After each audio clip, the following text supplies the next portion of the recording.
Lewisburg, West Virginia, after a dangerous escape last year from the East Arkansas Regional Prison, where Hartman was on a work detail in a field when a truck pulled up.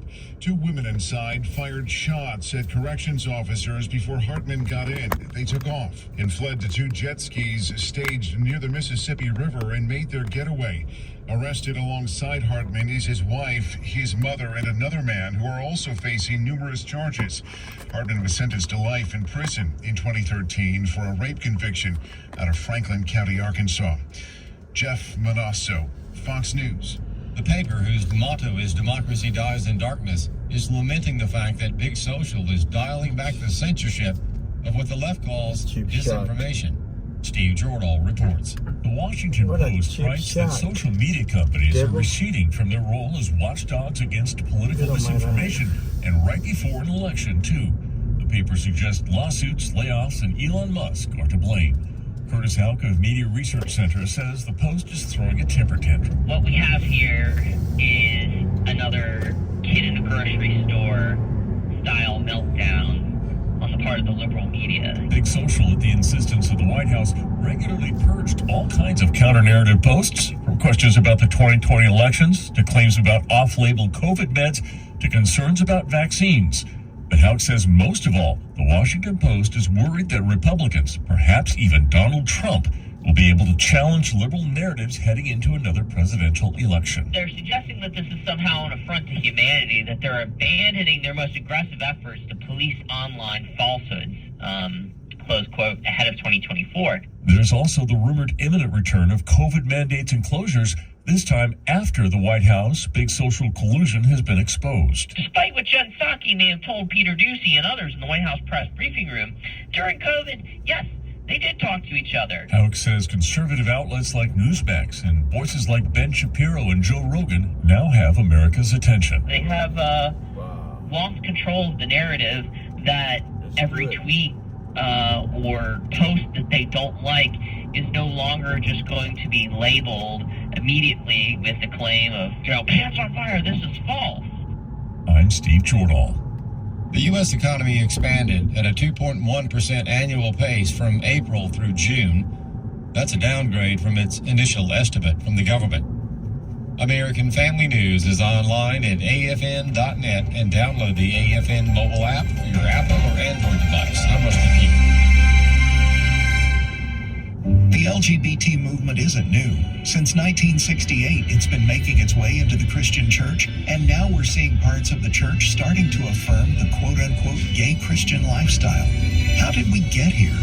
In the book Dangerous Affirmation, author M.D. Perkins sheds light on how Christians are being lured away from God's truth and calls us to faithfulness to God's design.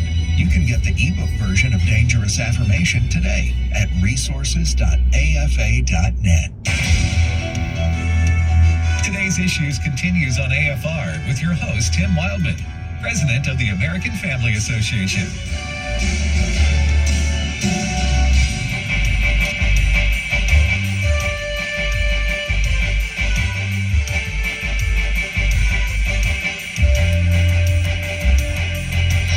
Welcome back, everybody, to the radio program Today's Issues on American Family Radio.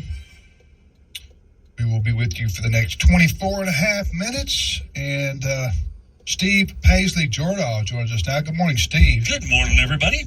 I'm Tim Wildman with Fred Jackson. You're listening to American Family Radio. Fred, any new news on the hurricane?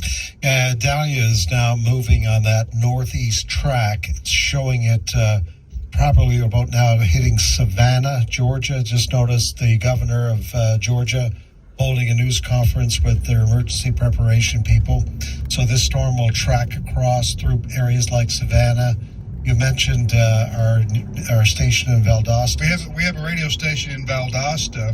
And it's off the air as far as we know. It's off the air, yeah. Yeah.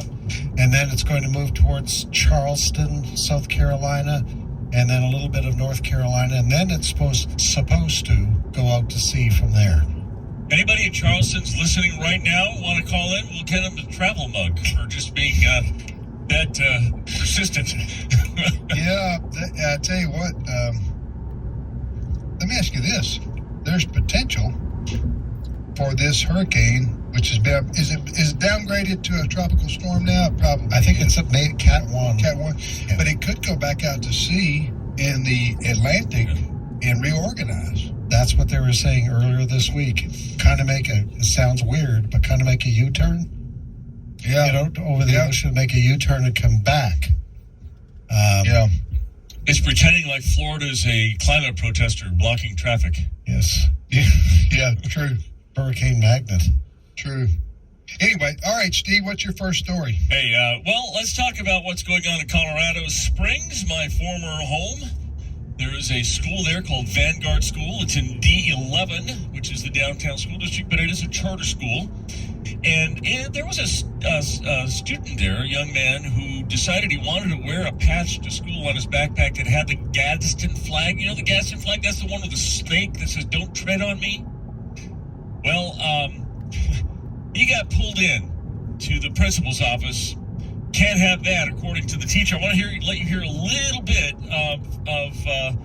of this now. It's hard to understand. It's a little easier to understand on the radio than it was on my phone. Okay. So at least that's what we figure. So listen to cut 5, and we'll follow up. We do not want the flag that way. Is due to its origins with slavery and slave trade. We can't have that getting around other kids. So. Yeah, it has nothing to do with slavery. That's like the Revolutionary War patch that was enslaved when they were fighting the British. Like that wasn't. That's the revolution. Maybe you're thinking of like the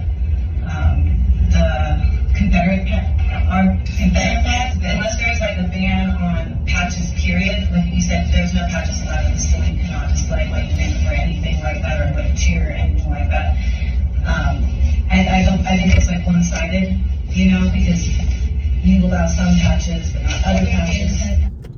Okay, that was an exchange between the teacher Yep. and the parent. And the student was didn't speak, but the student. How old is the young man? I think he's about 11.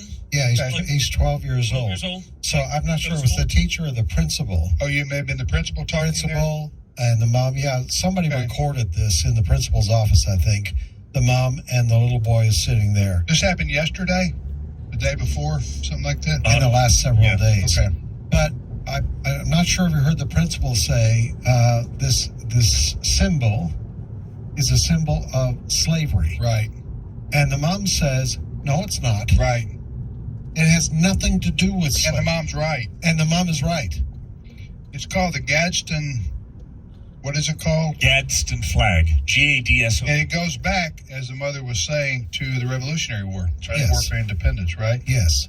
And I noticed how the principal then changed her story. Oh, well, we don't allow patches.